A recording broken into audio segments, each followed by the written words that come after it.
અંકલેશ્વર ગળખોલ ગામે Shivshankar એન્ટરપ્રાઇઝમાં gas refilling કરતા ઈસમને ઝડપી પાડ્યો હતો. એસઓજી પોલીસ દ્વારા છેલ્લા એક સપ્તાહમાં અંકલેશ્વર પાનોલીમાંથી 4 સ્થળે બિનઅધિકૃત ગેસ રિફિલિંગ કરતા તત્વો સામે કાર્યવાહી કરાઈ હતી.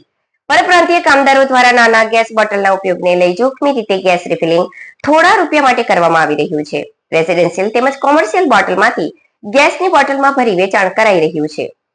ભરૂચ એસઓજી દ્વારા સારંગપુર અને સંજાલી ગામ ખાતેથી 3 ઇસમો સામે બિનઅધિકૃત રીતે ગેસ રિફિલિંગ કરવા બદલ કાર્યવાહી વધુ એક સ્થળે કાર્યવાહી કરી હતી. ગતરોજ અંકલેશ્વરના ગળખોલ ગામ ખાતે આવેલ મહેન્દ્રનગર ચંડાલ ચોકડી ખાતે શિવશંકર એન્ટરપ્રાઇઝ ખાતે દુકાનમાં ગેસ રિફિલિંગ કરવામાં આવી રહ્યું હોવાની માહિતીના આધારે સર્ચ કરતા દુકાનમાં મોટી ગેસ બોટલમાંથી નાની બોટલમાં ગેસ પાઇપ પર નોઝલ લગાવી ગેસ રિફિલિંગ કરતા રંગે હાથ ઝડપી પાડ્યું હતું. એસઓજી પીઆઈ એ ચૌધરી દ્વારા દુકાનદાર ઉદયકુમાર કુલદીપ મંડલની ધરપકડ કરી દુકાનમાંથી એચપી કંપની 15 કિલોની 2 બોટલ, 2800 પાવર કેપ્સન કંપની 5 કિલોની બોટલ 2 કિંમત 1200, ગેસ રિફિલિંગ પાઇપ 1 500, ઇલેક્ટ્રિકલ વજન કાંટો નંગ 1 બોટલ મળી 5500નો મુદ્દામાલ જપ્ત કરી વધુ તપાસ આરંભી હતી.